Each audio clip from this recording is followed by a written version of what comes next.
Hello, and this is the Doctor. I'm here with Typical Manga Fan for our latest Typical Manga review.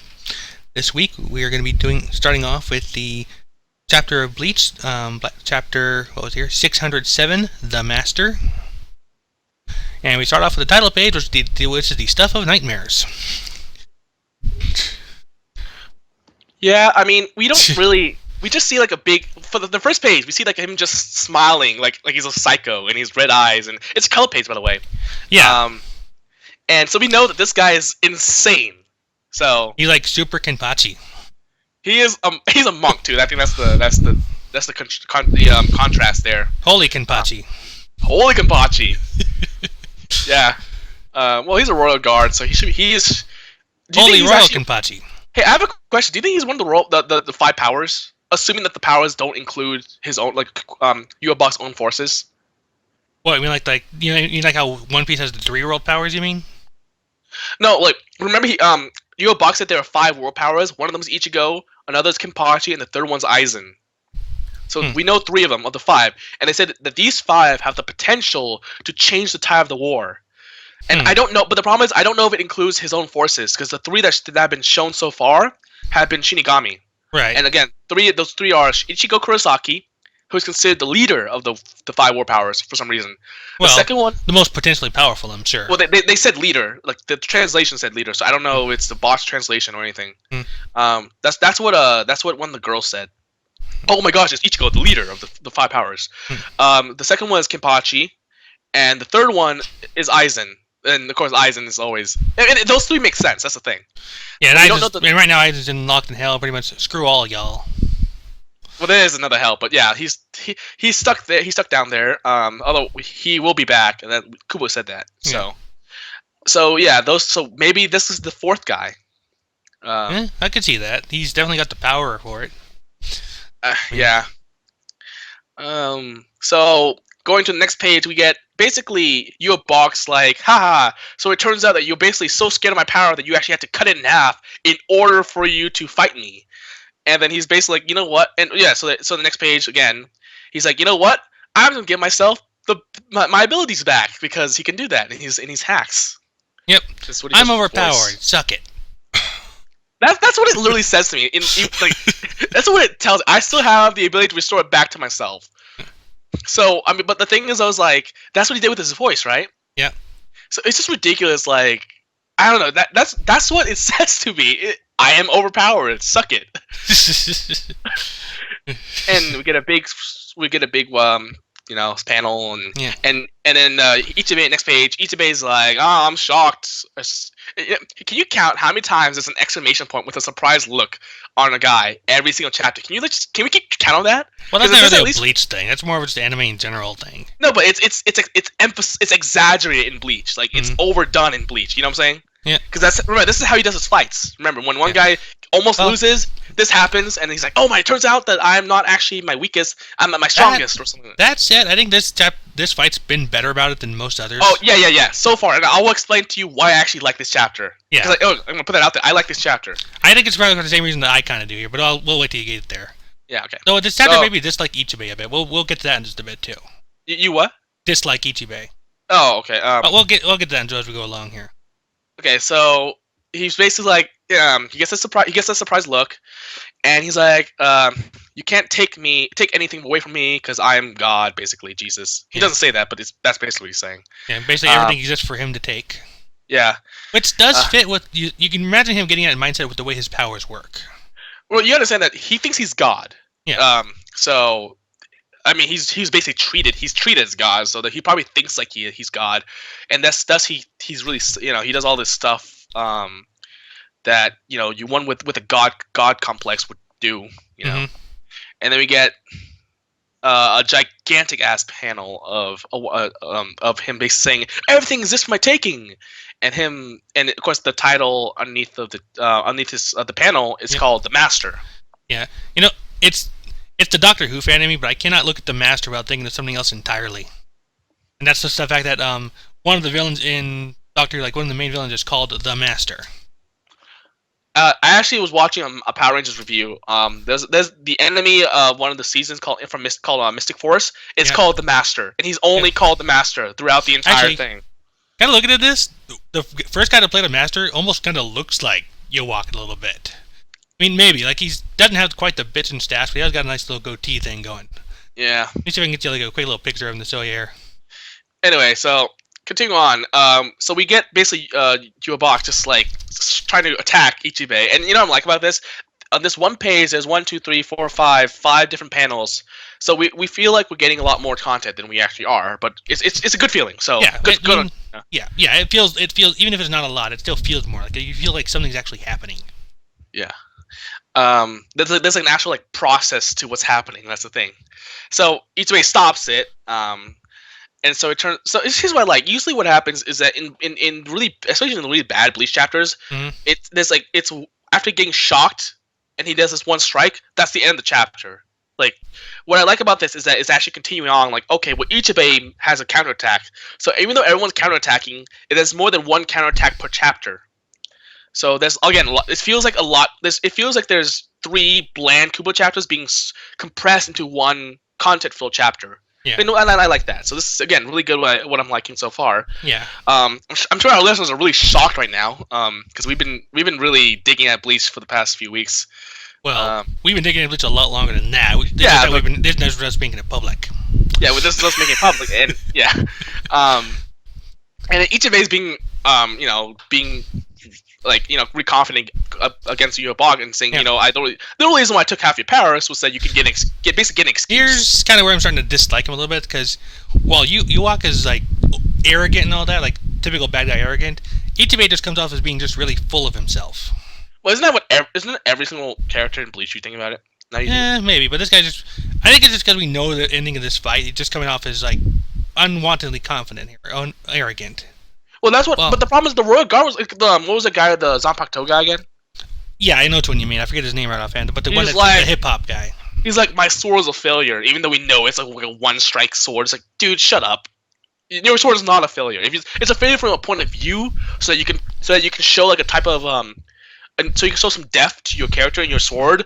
But we all know it's a one hit kill sword, so who gives a shit, you know? So Yowak's like, come again. And he does this really weird ass smile. That he's like, ah. And then he charges him, so Stream was like, "Don't mind if I do." What's interesting is that Kubo's been very like he's putting a lot of detail in the eyes, like to show his like psychoness in his eye, like the craziness in his eyes. Yeah. Again, which really puts back into my opinion that I think he is one of the war powers. Because remember that the Gotei 13, the original Gotei 13, were crazy. Yeah. And that the only reason why they weren't a threat now is that they weren't as crazy anymore, especially Yamamoto. Yeah. But this guy seems to be like just as crazy. Like he seems to be like he hasn't mellowed at all, and he's definitely one of the original 13 because he has named everything in Soul Society. Right. So it would make sense. Yeah, he was at least way back enough so to be that. My guess is he was the second strongest Shinigami, but he became the strongest after Yamamoto mellowed out. Yeah. I guess. So because Yamamoto stopped being crazy. There's power in crazy. Yeah, and then and of course that's what Yowak said. That's the reason why you're not one of my power, like one of my 5 powers, because you're not an actual threat to me, even though you're so powerful. So this guy seems to be like that different. He seems to be what Yamamoto should have been if he had a chance against Yowak, or he was 1,000 years ago. Yeah. So again, supporting my hypothesis that he is one of the war powers and an actual threat. Plus, he has actually lasted longer than 2 panels with Yowak, and I'm assuming this is the real Yowak. Yeah, he's at least taking like the fight seriously. It looks like. Well, I mean, the reason why they did the whole thing with Yowak being a copy was they wanted to show off Yamamoto's abilities before they killed him off. That's basically it. And they couldn't do that if they was going to give him a guy who he couldn't kill. Yeah. Because Yowak would probably deflected everything or something like that. So. So basically, he says, yeah, well, blah, blah, blah, whatever. If you're dead, your reputation isn't worth a damn anyway. So he attacks, and he uses an ability called Hyopo Rankan, translated to 100 step banister. Yeah. Let's see what Yowak does in return. He does something, and he protects himself. Yeah. With his own blood. Yeah. Blue Vein. I don't know how to pronounce it. I'll say Vein, whatever. Blue Vein on Haben, probably. Probably. Veen. Yeah, Veen, probably. Okay, yeah. It's like, yeah, yeah. He's got a bloodberry going up there. This is I know that's I know this is like one of the basics of Quincy's Quincy powers, but I think this is like more advanced, right? I'm assuming I've never seen like the Quincy use that ability, this particular ability, the blood shield, but I might just be forgetting it. Well, they use like minor versions, like they just use it with their bodies, not with the actual like energy shields, like he's doing. Because I know Ichigo can do it, so it's obviously a basic type of move, and Ichibe's like whatever, and then he uses another really cool ability that I don't know. It's like it basically is like he calls it Iron Wind Strike, Tipu Satsu, something like that, or it's a really long name, Urado San no Do, whatever. And Urahado Sano Do yeah. Tepusatsu. And you see like a friggin' face come out, like I think it's like an angry Buddha or like a dragon or something like that. I'm thinking more dragon, but yeah, either way. Yeah, I think that's they try to make it like, remember, he's like a demonic, he's like an evil. No, he's like a crazy Buddha. No. So it almost looks like there's a dragon face, and then he's cutting it in half with his fist, with his hand. Yep. And yeah, well, yeah, this is a dragon actually. Now I think, well, yeah. Next page is definitely a dragon. Yeah, so Yobog's like, holy shit, what's happening? It breaks the shield, and then Ichibe's like coming in for the, try to choke him. Yeah, choke him. Yeah, and grabbing him, and then Yobog smiles, and as it turns out, yeah, I feel like Yobog's the guy you shouldn't even touch. Like you should just make sure your sword touches him, but not you. And then, also, if you touch him, can he do that whole weird thing about giving you powers and after then taking it back? So he can just like, okay, well, I'll give you my powers for like 20 seconds, and after I'll take it back and kill you. Like, can he do that? I don't know if he can do that with someone who isn't willing. Yeah, maybe. Who knows? Well, he's not to any serious degree. When Kubo makes it up, he makes it up, so we'll find out. So it turns out that this ability erodes everything that it comes in contact with, and in order to expand. And it's going to consume his body. And then this is where, at this point, I'm like, oh gosh, this is where the chapter's going to end. And this is where it's going to go. It's going to be like that stupid cliffhanger that he always does. But wait, no, there's more. Yeah, exactly. That's the thing. Have you heard of that with Bleach? There's more. He's like, do you really think you can overcome me that easily? And he just strengthens his muscle, which is such a Kenpachi thing to do. So I guess he is Super Kenpachi. Holy Royal Kenpachi. It was like that weird thing that Ikkaku did against that wolf form ring guy, who's his arms dislocated, so he just flexes it back into place, which is so freaking overpowered and it's so ridiculous. And let's see, so he breaks off that the shield. And of course, we get another surprise look from Yobog. Again, I'm so surprised. The surprise looks. I need to keep count on this. This is ridiculous. It's so noticeable. That's the thing. Too bad we don't drink. Oh yeah. Take a shot. Take a shot every time someone's surprised in Bleach. Grab the trolley page 2. Yeah.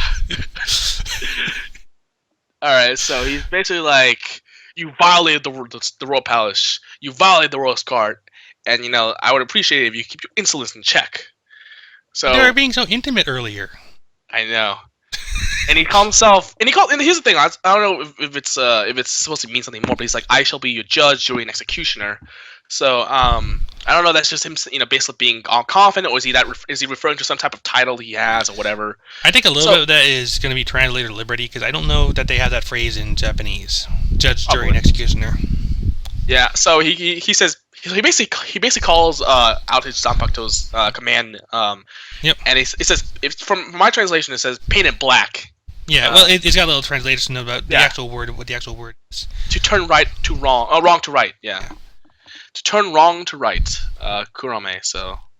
Yeah. And then maybe the sword is actually Ichimonji. Yeah, Ichimonji, and he looks pretty, it kind of looks like an X-Acto knife if you think about it. Yeah, well, it looks like, it's interesting because it looks like a paintbrush if you think of it, It looks like a giant paintbrush if you think from a front angle, because like Buddha, he's those monks tend to draw stuff sometimes or something, with spirituality and all that. So it's interesting, kind of looks like that, or is it kind of like I don't know. I think it's also very similar to the weapons that that some of the Buddhist monks who actually practice martial arts have too. Yeah.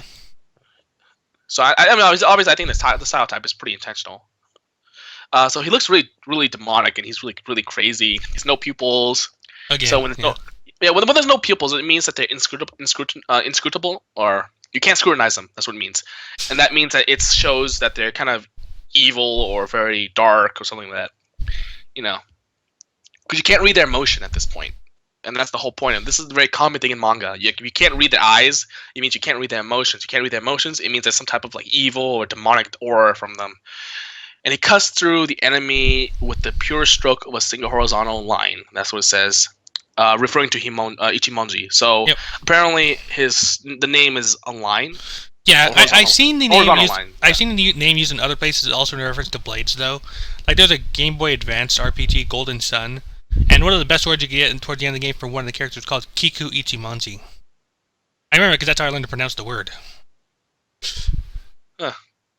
It's probably something with a sword name as well. I think I've seen it in other places as well. But so there's probably a bit of punning going on there.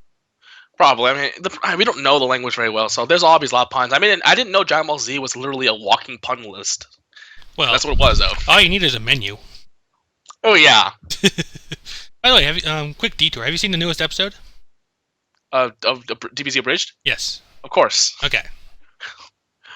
I love the one part where they're where Piccolo is like, Kami and Nail are talking to him. He's like, wonder if he's got any grass. Oh, I'm sure he does, but it's covered most of it by his house. He doesn't even got any... Well, he knows the Mafupa. It was kind of like, oh my god. I didn't get that Mafupa reference. Oh, back in original Dragon Ball, you know how like Piccolo's like spawned from King Piccolo or Demon King? Oh Piccolo? Yeah, oh yeah, I don't know. Mafupa is a technique that's supposed to seal him in a pot. I remember that. So Piccolo's just being slow on the uptake, and that's why Nail's like, what? I know. I remember. I just remember that. Now I get it. Yeah. Yeah. So Kami was like, "Oh my god," and Nail has no idea what that is at all. So he's like, "The what?" Yeah, because Kami actually tried to use that technique. Notice me. No. Anyway, yeah. So going back to the chapter. Yeah. Okay, so basically, I think I said before that I really like the chapter because there's a lot of content. There's a lot of fighting. There's at least 3 instances of like move and counter move. Yeah. 3 counterattacks, I think, right? 3 counterattacks, right? Because you got the mini the 5 panel shot we mentioned earlier, where he's doing like a lot of little arrows that he like catches in his hands. The blood shield. And this one where he like repels the blood shield on his arm. Yeah, it feels like a complete chapter, a fighting chapter. I mean, there's almost not much story going on. Well, yeah, but it's like I said, a fighting chapter is just like that. So yeah. It's for action. Yeah, so it was just a good thing, as I said. There's not much story going on, but for a fighting chapter, it does what it needs to do, and that's fine. I'm okay if there's another chapter like this. The story can stay put for a while, because honestly, I think that's what if he's gonna, I know that Kubo's trying to be as slow as possible to make as much money, but if he's gonna do it, at least just make it a lot of fighting, and then us testosterone guys will be satisfied, you know? Yeah. Yeah, that's really. So yeah, I mean, and of course, I'm curious what his ability is. I mean, it can't be just a one hit kill type of Zanpakuto, because we already had that guy. So. Yeah. Actually, and we have a 2-hit kill with Soifan. Yeah. That's is hers staying 2 or 3? I forget. It's 2-hit. It's 2-hit kill, but a Bankai is what's stupid. Because a Bankai is not even 1-hit kill. I think C will agree with you on that. Of course, I think the trick to her is that the Shikai has to hit the exact same place twice. No, what it can do is it's a type of like it can go deeper than the surface, so you can hit from behind. Like it just has to hit one point inside the body, so you can hit the heart from the front and then hit it at a different angle from behind, but it still hits the heart. Then it still counts. So you don't actually have to hit the exact same spot on the surface, the same at the same place. You just have to hit like whatever in the end. It's a really weird diagram they show you, but like basically what happens is that it turns out that wherever the poison goes at a like angle, like a knife angle. Okay. So it's really weird. I can't really describe it. You just kind of have to see it for yourself. All right. I'll take a look at it sometime probably. Yeah. But anyway, that's pretty much it for Bleach right there. But like I said, this was a good chapter, at least as far as action goes. I mean, like I said, yeah, it's more than just like one big move, and then that's it. we actually have like three, like you said, like about 3 or 4 sets of move and counter move. They're actually fighting. Yeah, and that's what I like about the chapter. And of course, again, we also we're thinking about what we can do next. We actually are kind of somewhat excited for the next chapter. Again, we don't think it's gonna work. And I wonder if not for long anyway. I wonder if his Bankai even works, because I mean, like he I don't think can Yuabaki even hold more than one Bankai. Well, I don't know. Like I said, either way, once that Bankai comes out, he's done. And don't forget that they have the. I don't know if they have the Hall thing, like that can actually prevent them from getting the Bankai stolen. Because I don't know about that. I don't know if they have that. I don't think so. I think only the ground level Reapers have that. I don't know. I feel like Urahara can do everything. He might have done something. He could have sent it up with Ichigo in them, just in case. I feel like that's a plot point that's already done with. That's already done with. So I don't think it's going to come into play anymore. Yeah, we probably won't even see him use Yamamoto's Bankai. He might use it with this guy, and then that's how this guy gets defeated. Because we got to save the full ending for Ichigo, man, right? Anyway, so anyone you want to say on this guy? Like, the reason why you didn't like him, something like that? Well, like I said, I went into that earlier, but it's like just the way he's mouthing off at Yuak is just like Yuak is arrogant, but we've seen enough of him that we know that he can kind of deserve to be, and we know that Ichibe is very powerful, but the way he kind of talks, it's like it's not so much arrogance so much as he's just really full of himself, like more ego than anything. That may not make a lot of sense because they're kind of the same thing. But at the same time, it's just like Yuak carries himself differently, I guess. He carries himself godlike. Yeah, like he's arrogant, but at the same time, it's like he doesn't quite come off as, I don't know, as being unreasonably egotistical. You know what I didn't realize? It's the combat against two religions. Oh yeah, there you go. Buddha and Christianity and its variations there. And or Judaism, yeah. Yeah, and or Judaism. West versus East, I guess you put it. West. I want West to win, but in this case, I would happily cheer for the Buddha. But I know. I mean, we already know how this fight's gonna go, though. Yeah, that's the problem. We know. At least, like I said, at least it's being interesting on the way. Yeah, we'll do that. At the same time, though, if you want the manga to get over with, you kind of like, I'll take all the bad, just get it over with, All right. Okay, so that ends for Bleach this week. Yeah, like I said, it was definitely a better chapter than we've been getting recently, so that's definitely a plus. Yeah. Call it off here, and then we'll start recording here momentarily to bring up One Piece. All right, so we'll see y'all later. Hopefully you enjoyed the video, especially since this time we didn't quite mock Bleach quite so much. Yay! And y'all have a good night, and thanks for listening. Bye!